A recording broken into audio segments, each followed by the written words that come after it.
अस्सलाम वालेकुम नाज़रीन, प्रोग्राम बिहाइंड द न्यूज़ सां गॾु मां जो मेज़बान मेराज हबीब। हुकूमत जॾहिं खां आई आहे उन वक़्त खां मुआशी सूरत हाल ॾींहों ॾींहुं ख़राब थींदी पई वञे।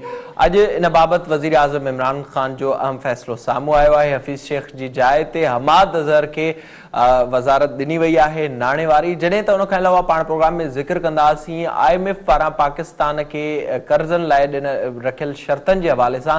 आलमी मालियाती इदारे IMF पारां पाकिस्तान खे कर्ज़ ॾियण लाइ रखियल शर्त पूरे करण लाइ हुकूमत स्टेट बैंक ऑफ पाकिस्तान खे वधि खां वधि ख़ुदि मुख़्तियारी ॾेई रही आहे, जंहिं लाइ state bank of Pakistan act 1956 में तरमीम बि तजवीज़ कई वई आहे।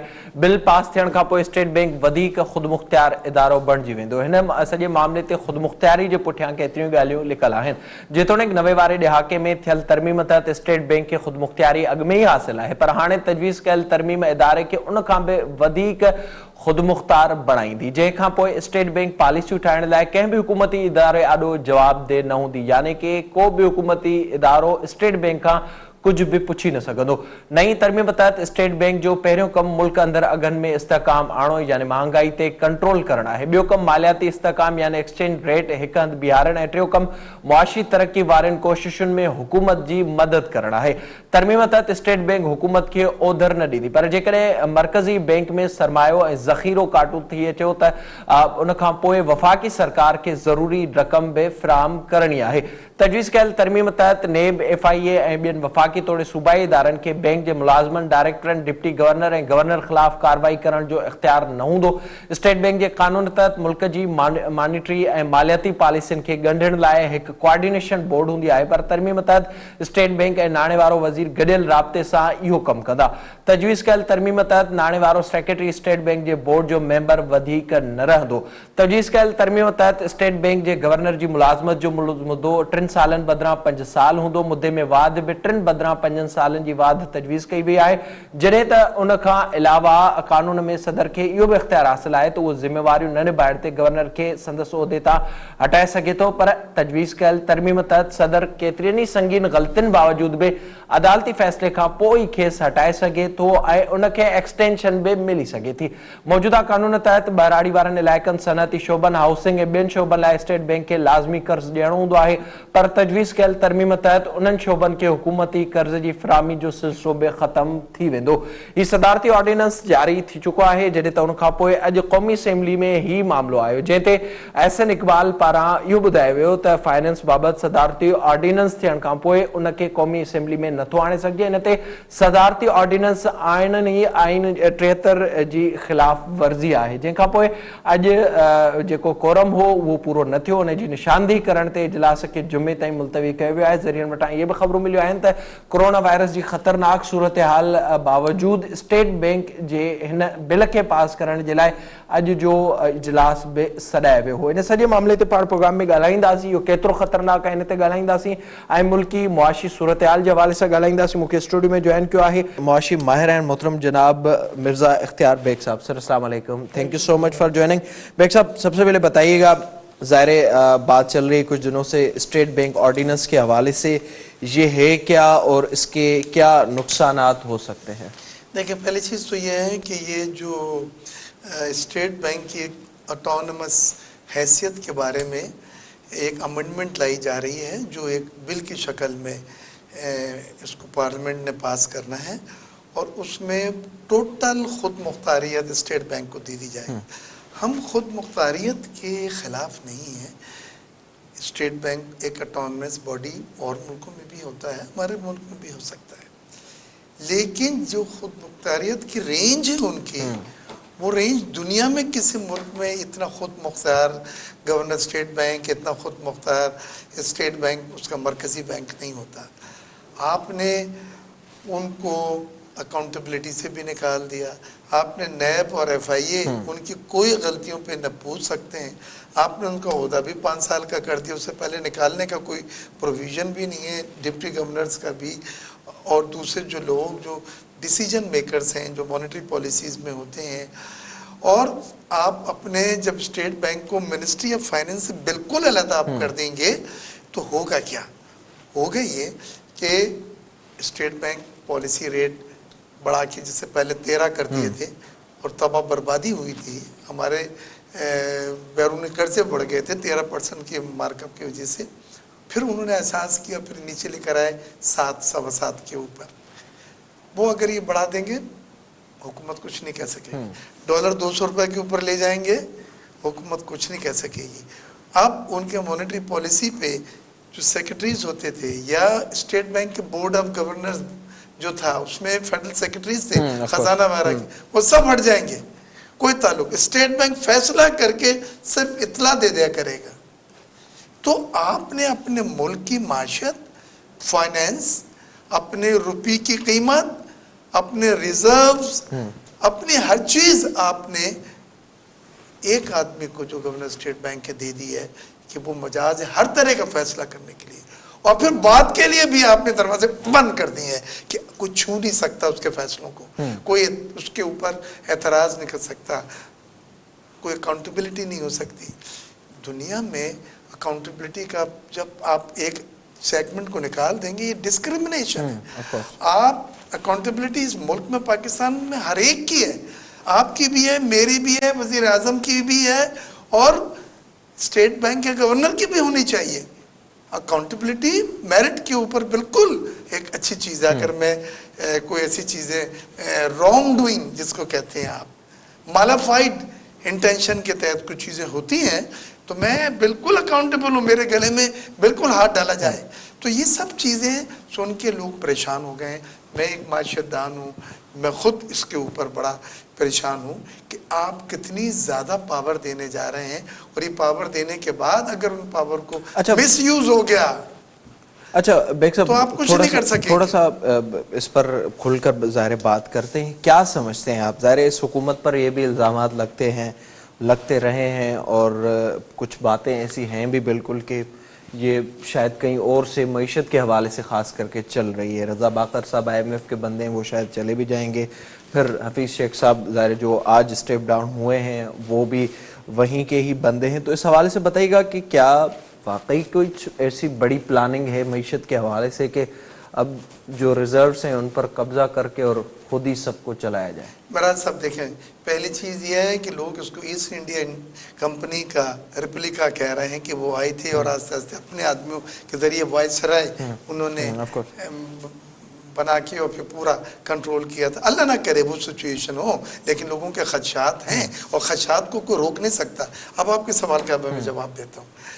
IMF से हमारी नेगोशिएशन हो रही थी, असद उमर वजीर थे फाइनेंस के और यूनुस डागा सेक्रेटरी फाइनेंस थे।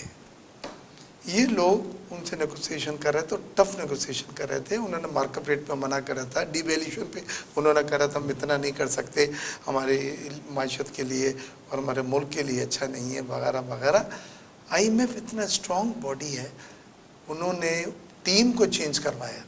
और मैं वसूख से ये बात कह रहा हूँ, मैं जो पहले 6 महीने में हुकूमत के आने के वक्त हमने टीम तब्दील की। मुझे कैसा पता चला, उस वक्त फाइनेंस कमेटी की मीटिंग थी, मैं budget federation of Pakistan chamber of commerce की तरफ से स्टैंडिंग कमेटी ऑफ फाइनेंस को पेश कर रहा था। उसके सरबराह थे असद उमर, वो आके मुझसे डिस्कस कर रहे थे और हम उन्हें सेल टैक्स के बारे में, इसके बारे में, उसके बारे में, जीरो रेटिंग के बारे में बातें कर रहे थे। ये हम कर सकेंगे, ये नहीं कर सकेंगे, उन तक को पता नहीं था। 2:30 बजे मेरी उनसे मीटिंग थी और 4:30 बजे उनको हटा दिया गया। तो ये इतना पावरफुल इदारा है। उसके बाद ये लोग आए और इन्होंने हर वो टर्म्स मान ली, मतलब उनके शराइत नहीं माने गए। हाँ, तो इसीलिए फिर उन्होंने मनवाई, लेकिन हाँ। ये हाथ साइन करने वाले दूसरे थे। ठीक ठीक मान गई। IMF का प्रोग्राम चल गया, ये सबको पता है। रज़ा बाकर साहब IMF के इजिप्ट में कंट्री हेड थे, उनका IMF का प्रोग्राम चला रहे थे। ये जो हैं अपना हफीज शेख साहब भी IMF के आदमी हैं और ख़ास तौर से उनको भेजा गया था असद उमर की जगह पे।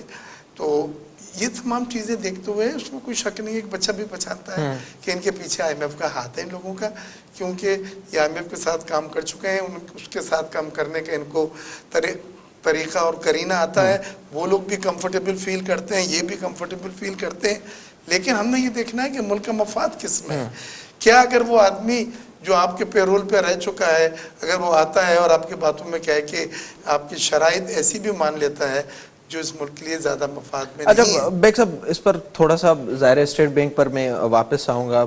हफीज शेख साहब मुशर्रफ के दौर में आए, IMF से कर्जा लिया पिछले कर्जे उतारने के लिए, पीपल्स पार्टी के दौर में हमने यही देखा, इस वक्त भी यही सूरत हाल रही। तो ये सिलसिला आखिर क्या बुनियादी तौर पर लोगों को समझने के लिए बताइएगा आपके क्या वजूहात हैं कि हुकूमतें भी राजी हो जाती हैं और ये गुज़िश्ता कितने अरसे से हम सुनते आ रहे हैं। देखिए IMF जब लोन देता है और अगर वो फील करता है कि जो टीम उनसे नेगोशिएट कर रही है या डील कर रही है वो टीम का माइंडसेट उसके मुताबिक नहीं है, तो IMF खुद तो नहीं लेकिन 10,000 तरीकों से मैसेज भिजवा देता है कि जी इनको लाया जाए, we will be more comfortable. ये इंग्लिश के लफ्ज़ बड़े प्यारे होते हैं, विल बी मोर कंफर्टेबल, और यही इस केस में भी हुआ है।